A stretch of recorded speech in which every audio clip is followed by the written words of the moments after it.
Bonjour à toutes et à tous, bienvenue dans King Energy, le King est prêt à en découdre, comment ça va? Je vais bien. Toi, comment vas-tu? Bah ça va très bien, écoute, ça va très bien. Les actualités sont chargées, on repart sur un rythme qui est pas mal. Déjà, premier retour sur Ares 4. Fernand, toi qu'en as-tu pensé? Qu'est-ce que tu tires de cet événement? Est-ce qu'il y a un combattant en particulier qui t'a marqué? Non, j'ai été très, très impressionné par Robert Valentin. Robert Valentin qui a tenu la dragée à Ahmed Salamov. Ahmed Salamov, c'est un bordel. Il faut le dire clairement. Il faut arrêter de tourner autour du pot. Je, je, je sais qu'il déteste ça. Il ne veut pas qu'on parle de lui. Il veut passer sous les radars, histoire de ne pas s'attirer l'œil. Mais il faut arrêter les conneries, c'est un bordel. C'est aussi simple que ça.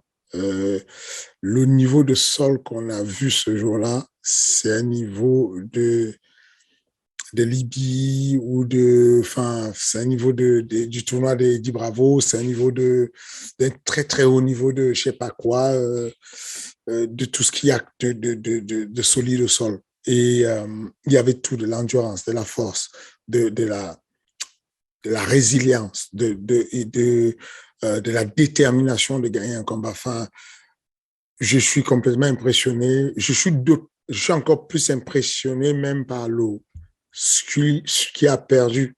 Parce que c'est difficile d'avoir Ahmed Salamov monter sur toi aussi longtemps et survivre. Et envoyer tout ce qu'il a envoyé, mettre en danger Ahmed Salamov. Et puis finalement, avoir cette finalisation sur cette clé de talon super impressionnante. Donc, je pense que c'est l'un des combats qui m'a le plus impressionné. Et puis, je ne vais pas faire de la modestie et je ne le vais pas le dire juste pour faire parce que je suis le président de Ares et donc je veux. Rarement on a eu vu des Ares où il n'y a pas un seul combat où le public n'est pas debout à un moment donné.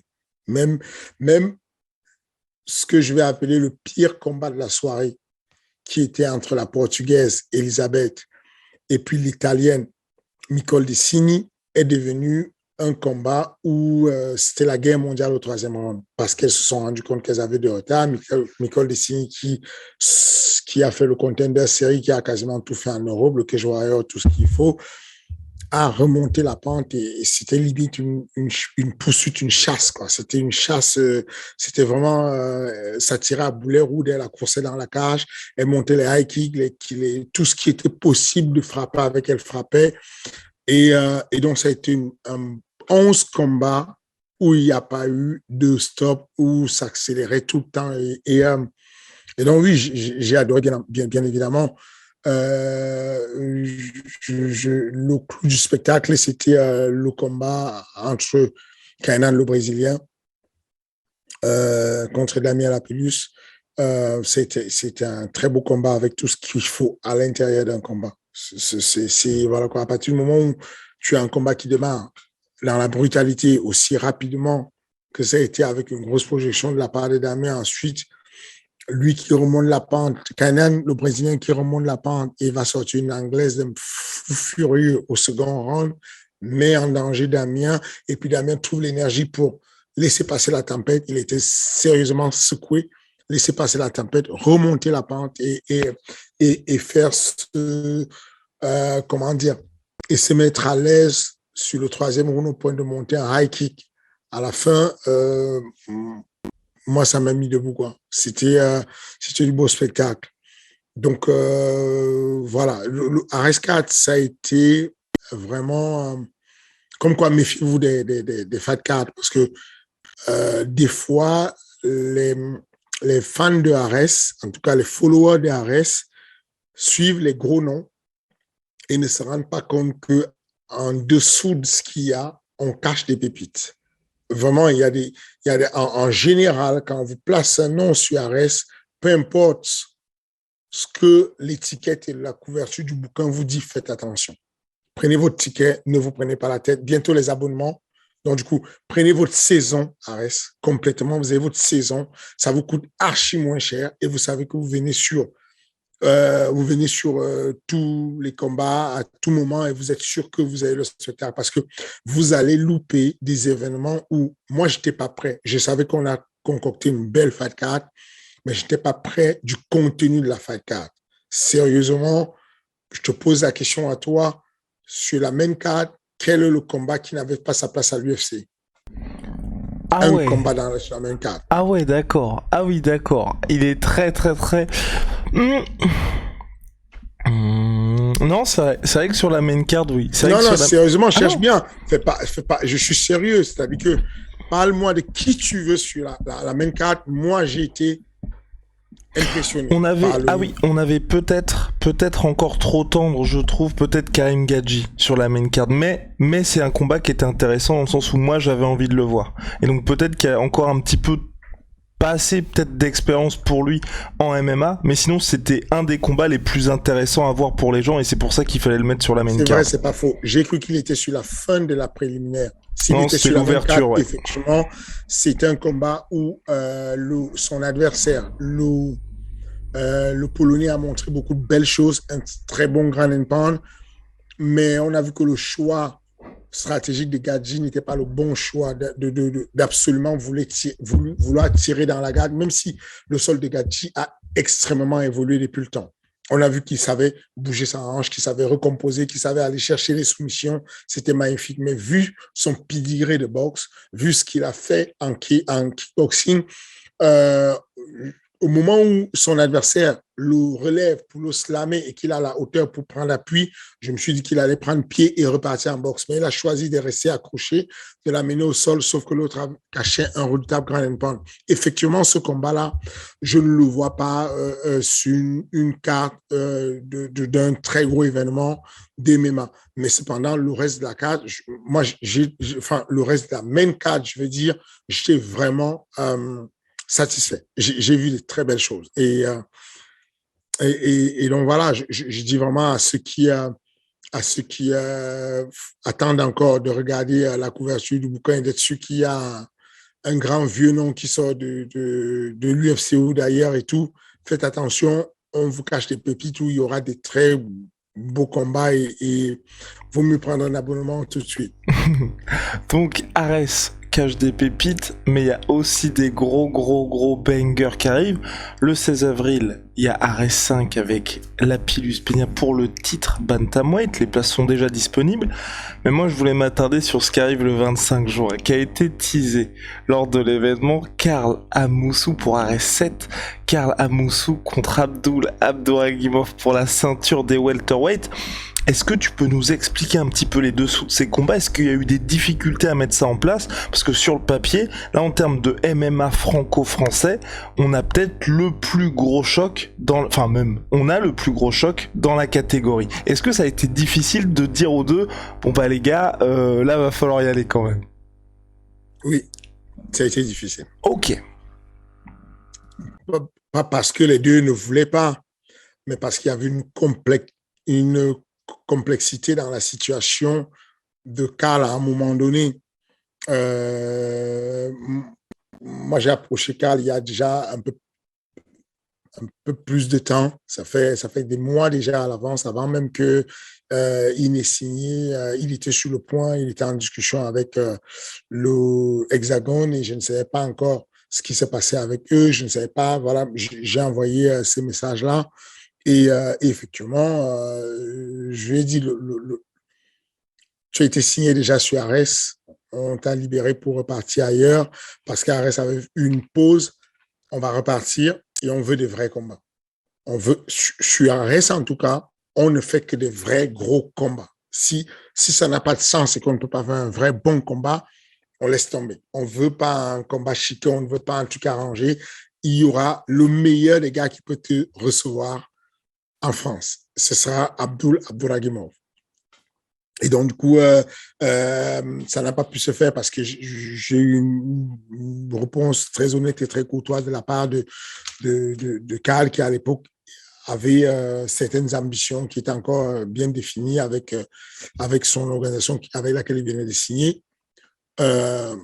Aujourd'hui, il y a eu des négociations un peu plus avancées qui ont permis que on est la signature de Karl. Et donc, voilà quoi. Enfin, Guillaume Pelletier a joué un grand rôle. Benjamin Sarfati il a joué un grand rôle. Et puis finalement, le combat est là. Et donc, c'est une belle chose. C'est une bonne chose puisque je connais les deux personnes de près. J'ai eu l'honneur d'être l'entraîneur et le manager de Kalamous pendant 7 ans. On a eu un beau parcours ensemble avec une série d'une dizaine de victoires consécutives, y compris la ceinture du Cage Warrior. J'ai eu un petit parcours avec Abdul. Je suis son entraîneur, son manager sur déjà un peu plus d'1 an et on a un excellent parcours. Ça se passe plutôt bien. Il a l'air heureux, en tout cas, et satisfait de cette collaboration. Donc, je connais les deux personnes et je sais ce qu'elles peuvent donner comme intensité de combat. Je pense que rarement en Europe, on a eu un combattant aussi explosif que Karl Amoussou, on le sait. On sait que si on prend les deux bonhommes, on prend Abdul et on prend Karl Amoussou, on les met en 50-50, une position de clé de talon, je pense que celui qui ira le plus vite, si on fait un jeu de Lucky Luke à qui va tirer le talon de l'autre plus rapidement, c'est probablement Karl Amoussou, parce qu'il a une explosivité, une fibre rapide incroyable. Il a ce côté-là. Maintenant, à date aujourd'hui, avec la fraîcheur, je pense qu'Abdul est ce qui s'est fait de mieux comme sol dans sa catégorie en MMA, probablement sûrement en France et dans le top 10 en Europe de l'un des meilleurs sols. Donc, on sait que sur la partie sol, quand je dis sol, ça veut dire lutte sol. C'est-à-dire qu'on sait c'est quoi la lutte d'Abdul, mais on sait qu'il y a peu de personnes qui ont l'efficience de la projection comme Karl Amoussou. Je ne parle pas d'efficacité, je parle d'efficience, c'est-à-dire que le rapport de l'efficacité plus l'économie d'énergie. Donc, il peut renouveler cette projection 15 000 fois en mettant des sasaïs, des petits balayages très gentils qui t'accompagnent. Donc, il y a vraiment une masterisation du judo. D'ailleurs, c'est simple, hein. À part Caro Parisienne, je ne sais pas s'il y a certains qui s'en souviennent à l'époque, et Ronda Rousset, je ne suis pas sûr qu'il y ait un autre judoka qui ait transposé et masterisé le judo dans les sports de combat comme Karl Amoussou. OK, donc, en termes de projection, les deux vont s'annuler ou s'annihiler probablement. En termes de sol, on aura quelqu'un qui est très précis et très puissant sur certaines actions et quelqu'un qui est complet et assez bon et endurant sur tous les aspects de soumission. Et on aura cette fraîcheur de celui qui est en pleine bourre et cette renaissance de quelqu'un qui a connu des moments difficiles et qui est en train de renaître tel un phénix. J'ai prédit une guerre sans partage. J'ai l'impression qu'il y aura vraiment une... Enfin, c'est pas le moment de parler de guerre en ce moment, c'est pas le bon mot, mais j'ai prédit vraiment un combat à couteau tiré. Un combat où on aura tout ce qui est possible. Parce qu'encore une fois de plus, on sait ce que... on sait les progressions qu'a fait... Moi, en tout cas, je sais les progressions qu'a fait Abduragimov sur la partie boxe, Muay Thai pur. Et je sais Karl Amoussou, quand il sort un A-game, qu'est-ce qu'il est capable de faire? À son A-game, Karl Amoussou est capable de te péter un high kick, de te péter un genou, de te péter un... Enfin, tout est possible. Je ne vais rien faire d'autre ce jour-là que de m'asseoir. C'est là où je kiffe mon rôle de promoteur sportif parce que ce jour-là, je m'assois et je regarde. C'est que le gros du travail est fait, je m'assois et je regarde. Si je pouvais m'autoriser juste d'avoir une sucrerie ou quelque chose, ce serait parfait. Mais voilà, ça, c'est un fight qui... Surtout que la carte en question, ce tabre-là qui est Abdul et Karl Amoussou, cache en réalité une forêt derrière. C'est une sale carte. On va envoyer la sauce dessus. Il y aura du monde. Donc tu dis que tu vas envoyer la sauce dessus. Moi, j'ai vu sur les réseaux sociaux qu'il y a peut-être petite tentative de call-out du côté d'Amin Ayoub sur ses réseaux sociaux envers Damien Lapillus. Est-ce qu'il y a un petit peu de vérité là-dedans ou pour l'instant c'est juste deux combattants qui ont envie de s'affronter à terme? Tout dépendra de la volonté d'Amin Ayoub de combattre le 25 juin. Ah oui, d'accord. Damien Lapillus a validé et il veut combattre Amin Ayoub le 25 juin. Pour lui, c'est validé. Il attend juste qu'on lui mette quelqu'un en face. Celui qui sera qualifié, qui aura fait son combat avant, parce qu'Amin Ayoub est sur une défaite qu'il a eue sur la ceinture du Bref, je crois. S'il avait un combat en mai et qu'il gagnait ce combat, ce serait peut-être l'occasion pour lui de revenir le 25 juin et affronter Damien. Donc, c'est une affaire de volonté. Est-ce qu'il aura l'énergie et la volonté de faire... Il y a beaucoup c'est très difficile. Il y a un mois saint qui arrive, qui est le mois de Ramadan, et donc c'est difficile pour la plupart des gars, mais il y a certains qui réussissent à combiner la compétition et puis le Ramadan. Je pense que ça pourrait être compliqué pour Amin Ayoub. Je ne sais pas exactement son état d'esprit actuel, mais toujours est-il qu'il a lancé un call-out, enfin plusieurs call-outs en disant qu'il voulait affronter Damien. Damien est disposé. Moi, je suis disposé, je valide le combat. Moi, ça m'intéresse.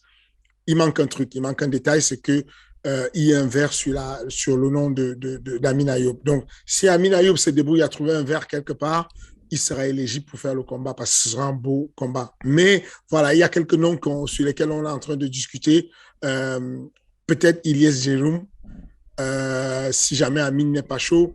J'ai 2-3 noms, mais en tout cas, il y aura la ceinture des lightweight le même jour que la ceinture des welterweight le 25 juin. Et c'est pas fini. C'est une carte sale qui arrive. Ah oui, d'accord. Bon, vivement le mois de juin. Et d'ici là, il y a le 16. Je vous ai dit, prenez des abonnements, c'est mieux. Parce qu'à chaque fois, il y aura toujours un peu plus. À chaque fois, il y aura toujours un peu plus. Prenez juste des abonnements, c'est simple, ça va pas. C'est simple parce que on parle de juin, du 25 juin, mais là, avril, Taylor Lapillus contre Demar Tepeyan. C'est un problème quand même. On est d'accord que c'est un sérieux problème, le combat. C'est que c'est un vrai problème. On a une je ne sais pas si vous connaissez Ibrahim Mané. C'est un combattant de MMA qui boxe, qui combat au Bref et qui a fait le reality show de l'EFC en Afrique du Sud où Demar Tepeyan a également combattu. Et donc, il arrive à la salle hier et il y a Taylor qui est en train de se préparer.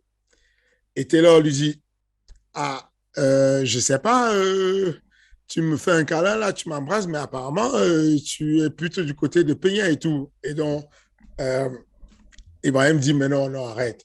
On est français, il n'y a aucun problème, on est là, on est ici, mais j'aime beaucoup Peña parce que j'ai passé du temps avec lui sur le turf de l'Afrique du Sud. C'était un mec sympa et puis il est très, très fort quand même. Avouons qu'il est solide et donc, je n'ai pas dit qu'il allait gagner, mais je lui ai donné un peu, de force quand même sur les réseaux et tout.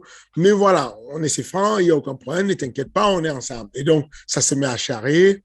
Il y a Boulox qui vient à côté qui dit, mais Ibrahim, tu ne veux pas témoigner ton soutien pour Taylor en mettant une petite story pour dire que Team Taylor, tout ça, ça se charrie. Mais voilà, lors de cette discussion, on est tombé d'accord. C'est un gros match. C'est un gros match où l'Afrique, parce que Peña Demate est congolais et il a une grosse fanbase en Afrique du Sud et l'Afrique tout entière compte sur Peña Demate et envoie une force incroyable à Peña. Et il y a beaucoup de combattants très connus qui en parlent en disant « Ouh, ça c'est un gros combat, ça va être chaud là. » Ou « C'est le King Peña, c'est le King Peña. » Et d'un autre côté, on sait que Taylor est chez lui. Taylor chez lui, on a vu le soutien que les Français ont apporté à Damien Lapillus. Je pense que Taylor aura encore plus de soutien. Ça va être une folie. Donc, moi, je vous dis, il y a des packs qui arrivent. Prenez juste les packs, comme ça, c'est réglé. Vous avez votre petit abonnement. Ça ne vous coûte plus rien. Ça vous coûte quasiment la moitié de ce que vous devrez payer pour une vraie place. Et comme ça, vous venez, vous êtes posé et vous regardez vos combats tous les mois. Même rendez-vous, même place, même endroit, pas de souci. Ben voilà, maintenant vous savez. On va passer aux actualités un petit peu plus classiques, Fernand, si tu le veux bien, avec notamment ce qui s'est passé à l'UFC le week-end dernier et la victoire d'Ankalaev face à Thiago Santos, beaucoup dont n'avons pas été si impressionnés que ça par sa performance. Est-ce que tu penses que c'est une question d'adversaire ou faut aussi tout simplement tempérer un petit peu ses attentes? Faut tempérer, premier main event. Euh, c'est pas compliqué, c'est pas facile parce que en face, Santos a de l'expérience quand même. Ce mec-là a affronté des John Jones, il a affronté des vrais noms, tu vois. Il est rompu à cet exercice de main event alors que c'était le premier main event pour Ankalaev. Et puis Ankalaev, il lui manque quelque chose. Il manque une certaine personnalité, un truc. C'est pour ça qu'il ne peut s'appuyer que sur des gros finishes ou des gros trucs choquants. Parce qu'il fait, il n'est pas bavard, il est tranquille, donc voilà, c'est triste, mais il va falloir que l'UFC mette de l'énergie sur sa com pour qu'on le vende un peu mieux que ça. Il n'est pas assez vendu pour le moment, il est taciturne, il ne parle pas beaucoup. Et, euh, et donc, oui, moi aussi, j'ai été un peu déçu parce que j'attendais un choc. Malheureusement, on peut pas faire mieux que ça. Il a donné ce qu'il pouvait à sa dimension. Il a gagné le combat. The job is done.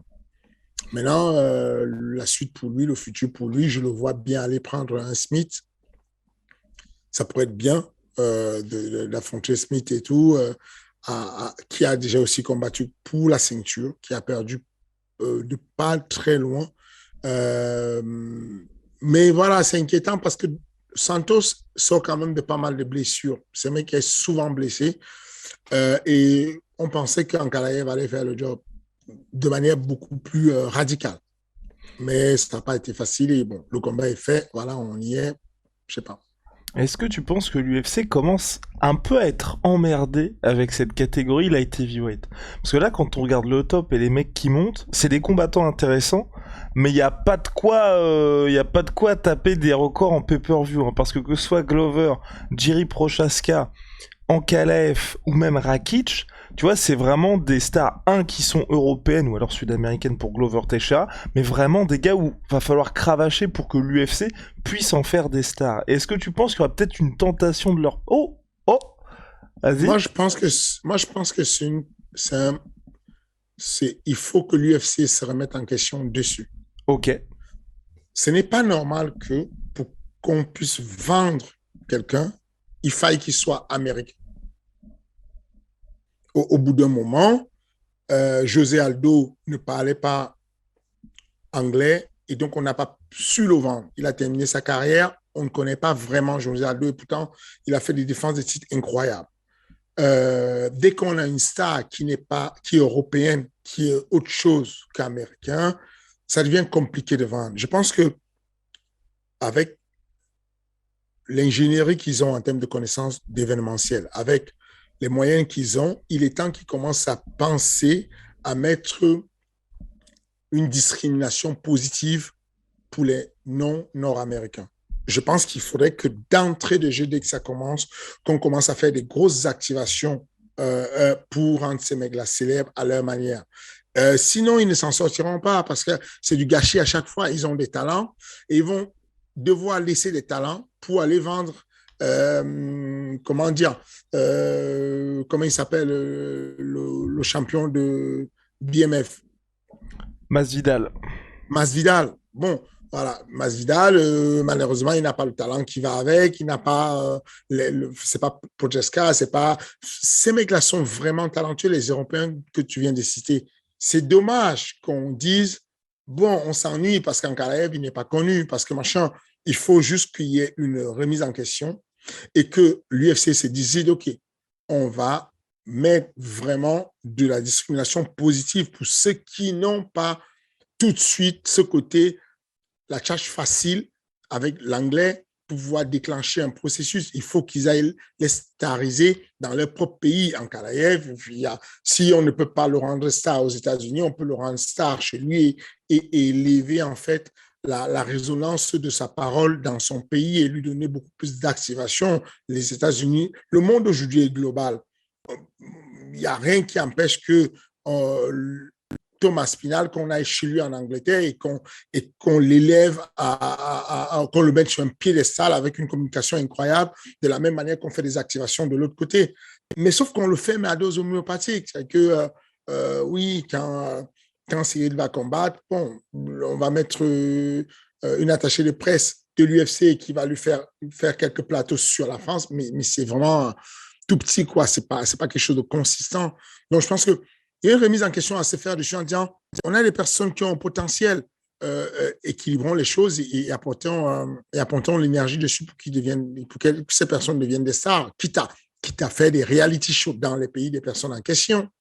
Que la reality show qui a bien marché et qui a rendu les gens célèbres au States, qu'est-ce qui empêche que ce qui avait commencé à un moment donné, qui était le TUF Brésil, continue en mode TUF France, TUF République tchèque et TUF Croatie, de façon à ce qu'on puisse mieux connaître les stars de l'UFC. Eagles FC. Fernand, l'organisation de Khabib Nurmagomedov a annoncé Junior Dos Santos contre Yorgan De Castro. On a eu aussi la semaine dernière Kevin Lee contre Diego Sanchez qui n'a pas démérité mais évidemment battu par Kevin Lee. Qu'est-ce que tu penses aujourd'hui de cette organisation-là? Belle organisation qui a un très bel ambassadeur qui est Khabib. Rien à dire. C'est une piste qu'on avait commencé à faire, nous, à un moment donné, de mettre beaucoup d'embauches sur des vétérans UFC, des vétérans Bellator. Et une piste qu'on a expérimentée et laissée tomber. Ça se trouve, ils ont raison. On verra bien le bilan de ça dans quelques années. On a décidé de changer la manière de faire les choses. C'est-à-dire que Dos Santos, j'ai parlé avec Dos Santos de sa sortie, quand il est sorti avec son manager, avec lui-même. Et le montant que m'a donné sa manageuse, ça n'a aucun intérêt. Parce que quand on m'annonce que Dos Santos combat à Eagle, ça ne m'excite pas tant que ça. Si le combat passe devant mes yeux, je vais le regarder, mais ça ne m'excite pas tant que ça. Ce qui me plaît, c'est parce qu'il y a un nom et ça fait une référence. Donc, le nom fait que médiatiquement, ça clique et tu as envie de voir ce qu'il y a. Et je me suis retrouvé à tomber amoureux à l'idée de développer des talents, de créer des nouvelles talents de zéro et de les amener à un point où elles deviennent des personnalités connues. Et je m'y retrouve d'autant plus que financièrement, pour une jeune organisation comme nous, c'est plus, comment dire, ça tient la route. C'est plus organique.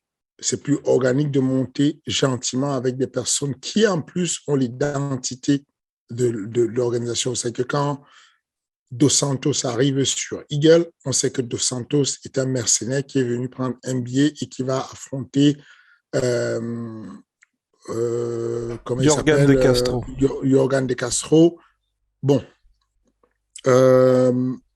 cette image-là, c'est ça qui m'a fait changer de cap. Après avoir signé beaucoup de fighters de l'UFC, on a laissé tomber en se disant, la plupart avaient cette mentalité de dire, moi, on m'a signé, je me fais ma sortie pour prendre un peu d'argent avant de faire ma retraite. Alors que la signature qu'on fait avec des jeunes aujourd'hui, c'est je viens inscrire mon nom dans l'ADN de l'organisation, je vais donner le meilleur de moi-même, je sortirai d'ici avec un titre et après le titre d'ici, éventuellement, je vais aller à l'UFC. Ce parcours-là me plaît mieux. Je sens de l'investissement sur ces jeunes. Je sens aussi que mon rôle d'être un peu un mentor de certains jeunes et d'apporter des vocations sportives est mieux rempli et je me sens satisfait avec des jeunes à qui on donne des opportunités. Les discussions, en fait, quand tu as une discussion avec un jeune qui vient d'avoir un bonus de de 10 000 € pour la soumission comme Ahmed, c'est merci beaucoup de m'avoir donné cette opportunité. Et tu dis, mais non, de rien, j'ai rien fait. Tu as fait un boulot, un taf incroyable, tu as fait une soumission sortie de nulle part sur un mec qui était insoumettable. Et donc, du coup, on a considéré avec le board que tu méritais ton bonus de 10 000. Il y a de la gratitude. Quand tu deals avec Dos Santos, c'est pas pareil. Il n'y a pas de, enfin, il y a pas de temps à perdre. Il y a des attentes de son côté. Il a une certaine ça d'un certain niveau. Il te dit qu'il ne peut pas combattre pour moins de 800 000. Et tu dis, bon, si je te donne 800 000, je te donne le budget de quelques événements, tu vois. Et donc, ça fait beaucoup. Et tu comprends qu'il n'y aura pas d'investissement ni pour activer, il n'y gagne rien. Alors qu'un jeune, il gagne beaucoup, un jeune, il trouve son compte et apporte encore un peu plus de spectacle. C'est-à-dire qu'un expérimenté va gérer le combat pour rentrer chez lui, aller retrouver sa famille rapidement. Il est venu faire son gagne-pain. Il est rincé sur tout ce qui est motivation de combat. Un jeune qui arrive là, il a encore beaucoup à prouver, il a encore envie et voilà, c'est ça. Est-ce que je pense que l'organisation elle est très belle, elle est très bonne? Est-ce que je pense qu'ils vont tenir avec le temps? Oui, parce que je pense que un gars comme Habib et son entourage planifient et que bien entendu, ils ont planifié le budget, ils savent qu'ils vont tenir la route sur des années, ils ont compris que l'événementiel, c'est un projet à long terme, il faut s'aimer longtemps et puis la récolte se passe après des années quand la croissance reprend. Je pense qu'ils sont au courant de ça. Mais est-ce que c'est le modèle que j'ai envie de suivre, de miser tout sur des personnes en fin de carrière non, même quand je signe des personnes qui sortent de l'UFC, je vais signer des jeunes comme Staropoulos, qui va combattre sur le 16 avril.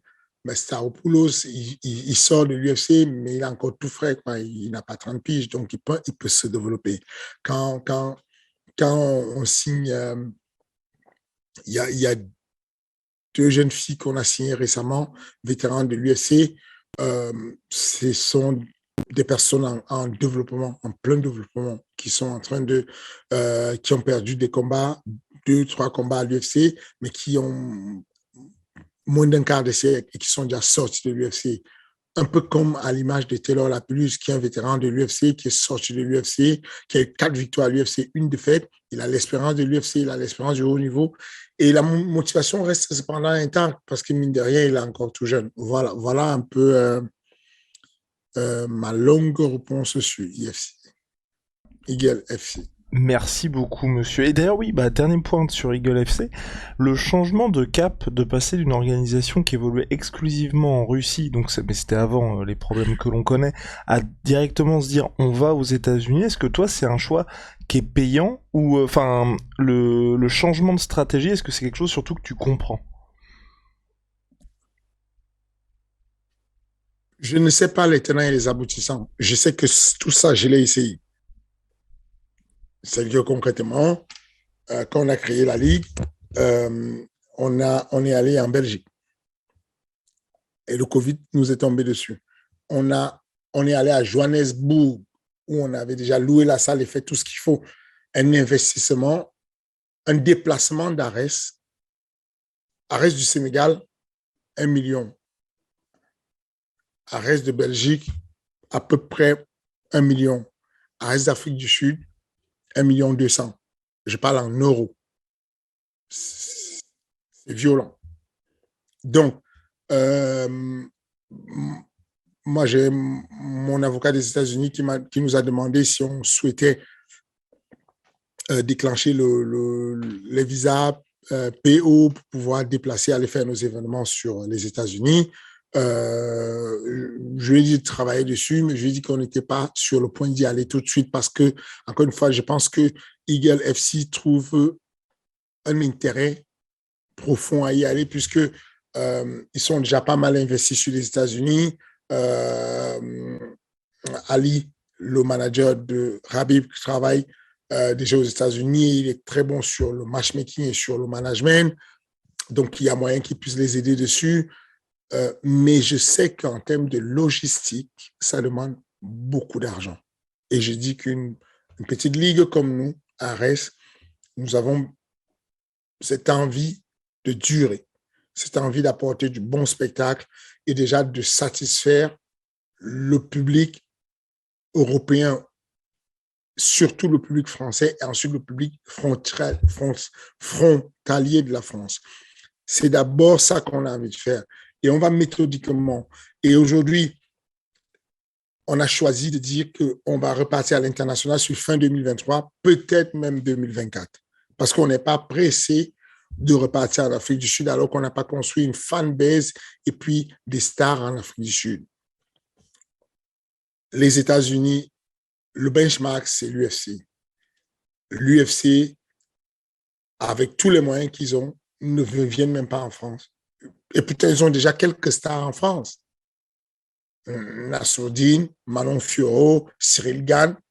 Mais l'UFC ne vient pas encore en France. Ce n'est pas un hasard.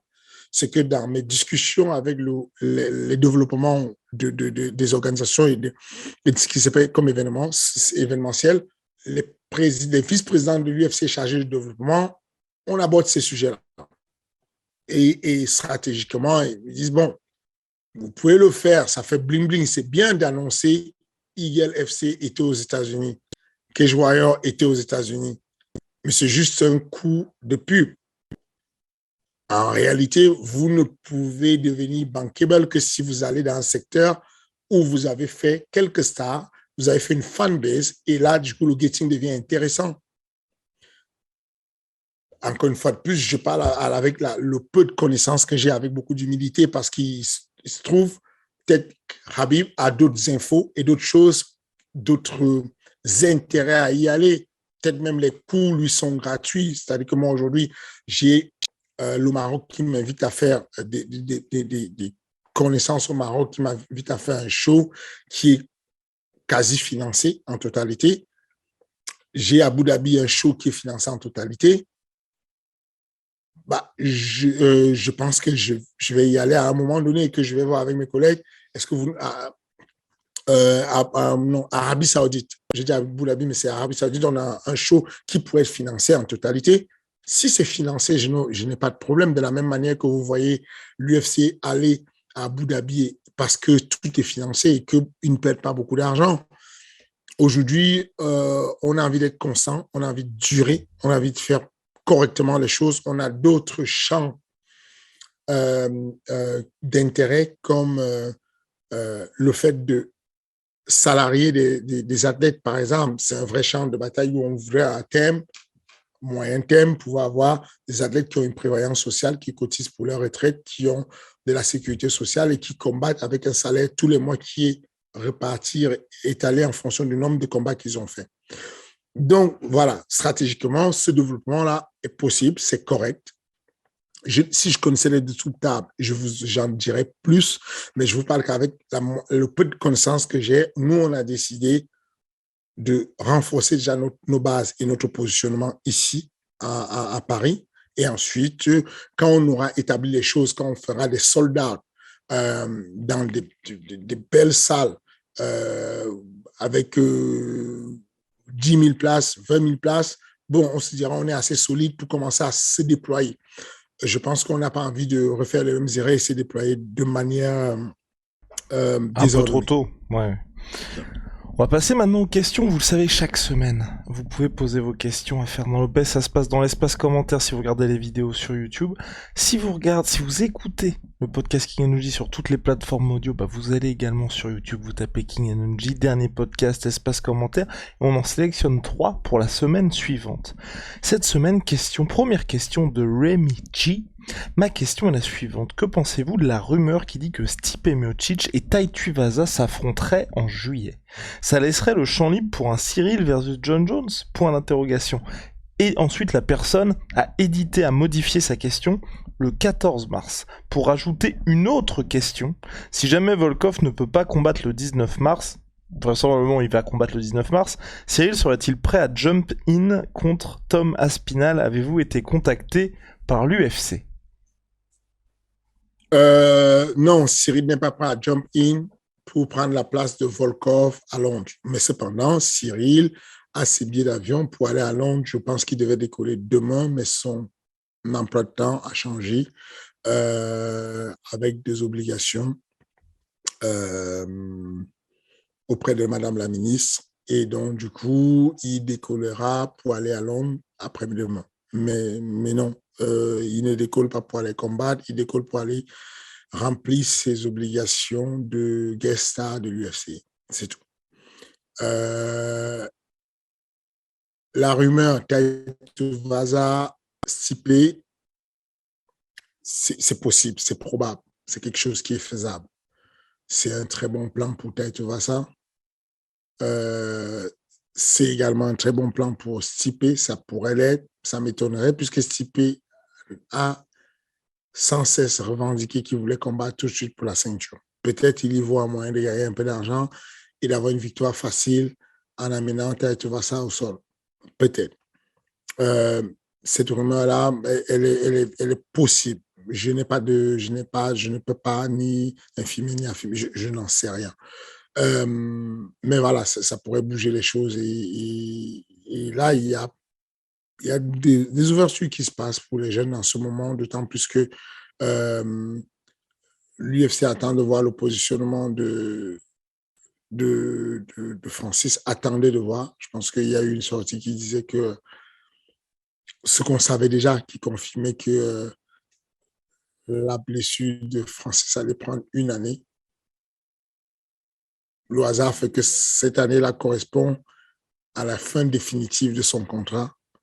Donc, ça peut être quelque chose de bien pour les deux parties.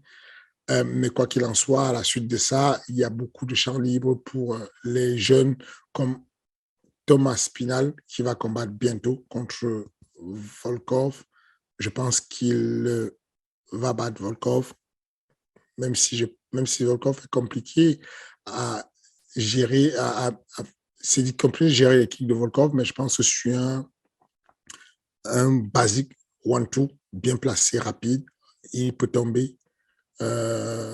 Et puis, aujourd'hui, Thomas Spinal a la chance d'avoir un coach qui est absolument concentré sur lui depuis le départ de Darren Till de leur team.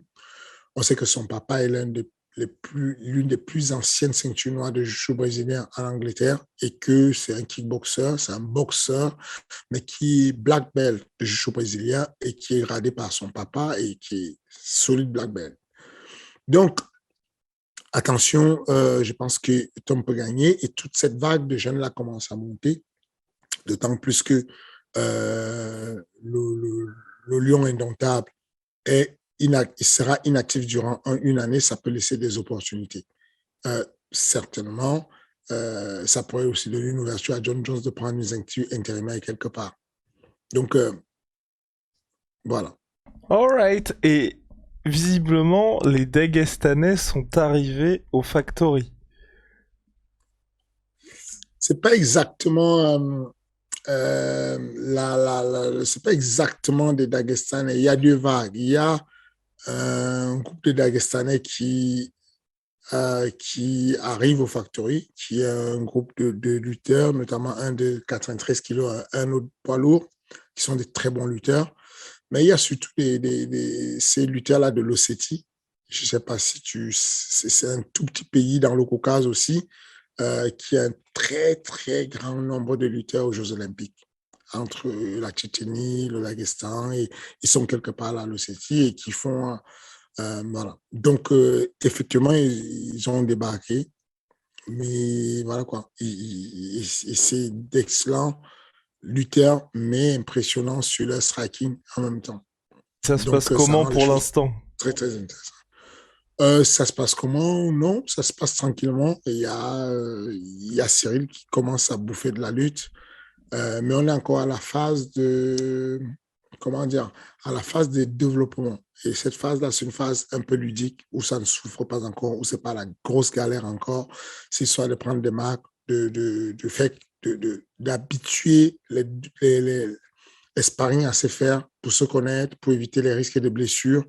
Et on commence à durcir les choses quand le risque de blessure est éliminé, quand les gens n'ont plus l'appréhension, quand les égos sont retombés et que comment dire, les barrières sont, comment dire, ce mur de verre là est tombé. Donc, voilà, on est à une phase où c'est assez bonne ambiance, comme d'habitude, même en factory, très bonne ambiance. Ça monte gentiment. Et puis petit à petit, on va durcir les choses. Je me permets aussi une autre question. Donegui Abena, double challenger au titre Light Heavyweight du Glory, a mis une story sur ses réseaux sociaux qui laissait peu de place au doute, naissant peut-être un début de collaboration avec toi. Est-ce que tu peux nous en dire plus ou pour l'instant c'est motus et bouche cousue, il y a juste une petite fuite? Oui, on va laisser ça comme une fuite. Mais des choses très intéressantes seront faites avec lui. Enfin, de toutes les façons, Donegui en question, on le verra bientôt au Glory. Ça, c'est une certitude. Et puis, ça fait quelques temps déjà, quelques mois déjà que je l'entraîne. Et je pense que ce serait vraiment dommage de priver l'organisation Ares d'un tel talent. Il est extrêmement talentueux. Il a fait des sparring avec Cyril Gann avant son dernier combat. Il nous a aidé dessus. Il a été présent souvent aux entraînements. Je l'ai pris souvent à la leçon au pas d'ours. Il est très talentueux et il a l'intention de conquérir le monde du MMA.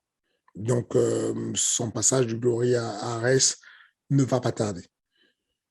Alright, et bah très bonne nouvelle. En plus, c'est quelqu'un, je vous invite à le regarder hein, sur les réseaux sociaux et sur tous ses combats précédents, qui est dans son prime, qui est encore jeune et qui a beaucoup de choses à apporter au sport. Deuxième question, Fernand, de Delphine Deran pour le King.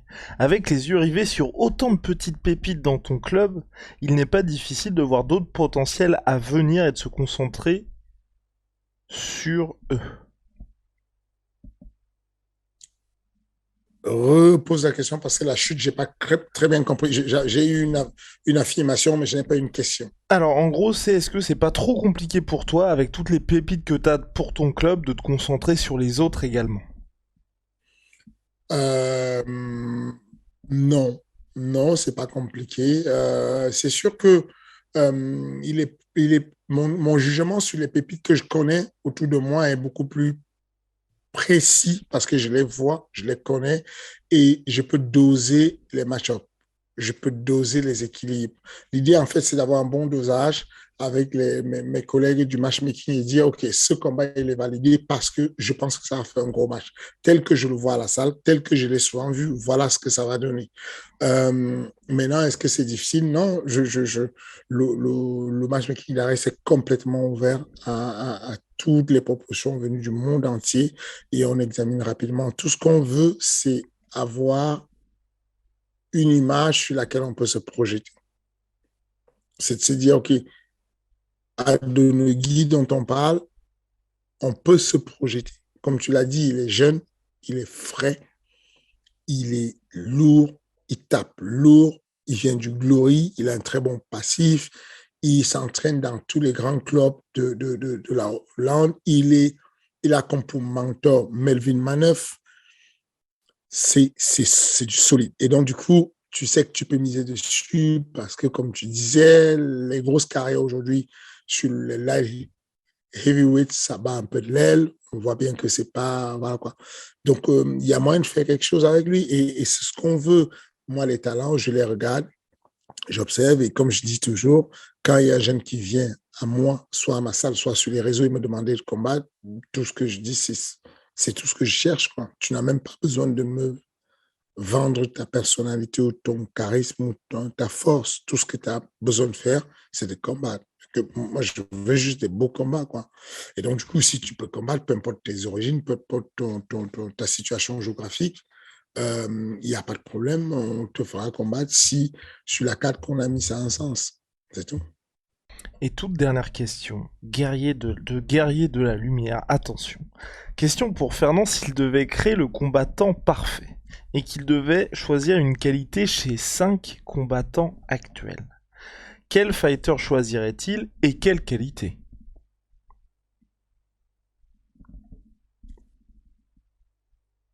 Hmm.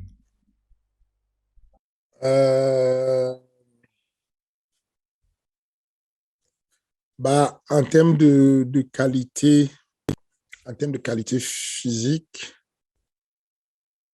j'aurais certainement choisi combattant actuel, on a dit. Donc, je ne peux pas parler de Khabib. Allez, accordé. Accordé pour Habib. Bah, j'aurais dit que j'aurais pris la lutte de Khabib ou celle de Ahmed Salamov. Et puis, j'aurais pris la lecture de jeu et la décontraction de Cyril Gann. Euh, j'y ajouterais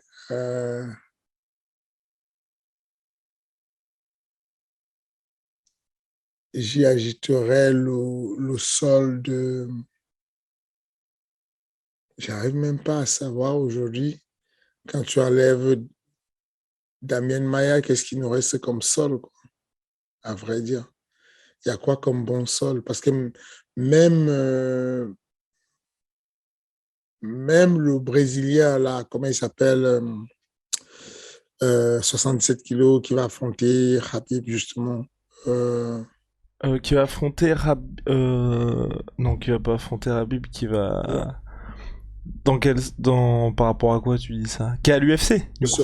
À ouais, Gilbert Burns. ouais, même Gilbert Burns, aujourd'hui, ne fait pas valoir son sol. Il a un très bon sol, mais il ne fait pas valoir. J'aurais ajouté un sol, mais le sol de... Comment il s'appelle non, Hall. Ah, Ryan Hall qui Hall. fait... Ryan Hall. Ryan Hall. OK. On J'aurais a mis le Bryce sol de... Mitchell aussi. Ça va. Ah ouais, ok, ok, ok, Moi, ok. je trouve que Ryan Hall est plus efficace. Oui, c'est vrai. Puis, bah, surtout qu'il s'en sert beaucoup plus. Voilà, il s'en sert beaucoup plus, tu vois. Euh, à ça, j'ajouterais la puissance de Monsieur Ngannou Francis. Ça fait 4. Ouais. Et à ça, tu rajoutes euh, la, le, le businessman Conor McGregor. Et tu as le combattant parfait. Alright, eh ben c'est pas mal tout ça. C'est pas mal, mais il manque quand même. Je sais pas si tu l'as mis l'élément au niveau du striking. Après, Cyril, c'était plus la Ah, décontraction vers là où t'es allé. parce que en mettant Cyril, en parlant de sa décontraction, c'était juste les éléments qu'on ne connaît pas. Mais puisqu'on prend l'ADN de Cyril, dans l'ADN de Cyril, euh, c'est peut-être du chauvinisme. Je suis persuadé que c'est l'un des meilleurs strikers de l'UFC période. Maintenant, si tu rajoutes à ça la puissance de Francis, tu as le striker ultime. C'est-à-dire que si tu peux lire le jeu aussi parfaitement que lui, si tu peux avoir une palette de frappes comme lui et que tu peux y mettre la patate de Francis, tu deviens un problème pour la planète. C'est terminé, c'est terminé. Échec et mat. Et voilà, vous avez le combattant ultime avec 5 qualités. D'ailleurs, n'hésitez pas à vous prêter au jeu dans l'espace commentaire. Peut-être qu'on tombera sur quelques pépites. Voilà, j'espère que vous avez été très très très ravis d'avoir le retour de King Energy dans son prime, à savoir un épisode d'1 heure. Je me permets un petit disclaimer, c'est que Fernand ne va pas oser le dire, mais il est très très très occupé, ce qui veut dire que rendez-vous compte, chaque semaine, il donne 1 heure de son temps pour une émission sur le MMA. Et parfois, et donc il n'y a jamais eu d'exception à la règle, et je vous laisse imaginer avec tous ces rendez-vous, tous les sujets sur lesquels il y a beaucoup, beaucoup, beaucoup de choses qui viennent ici et là, donc de temps en temps, par exemple en pleine Fight Week d'Ares, c'est compliqué d'avoir un épisode d'1 heure, là c'est un petit peu plus calme, et donc voilà, tranquille, on a eu notre épisode d'1 heure. Je pense que tout est complet, je sais pas si tu as quelque chose à ajouter, Fernand. Non, merci pour la patience de nos auditeurs et de nos amis, parce que effectivement, quand il y a des épisodes qui ne sont pas remplis, qui sont bâclés, Moi, je trouve ça injuste, je me sens mal et donc du coup, je leur dis pardon pour ça et dès qu'on peut faire les choses correctement, on les fait correctement dans les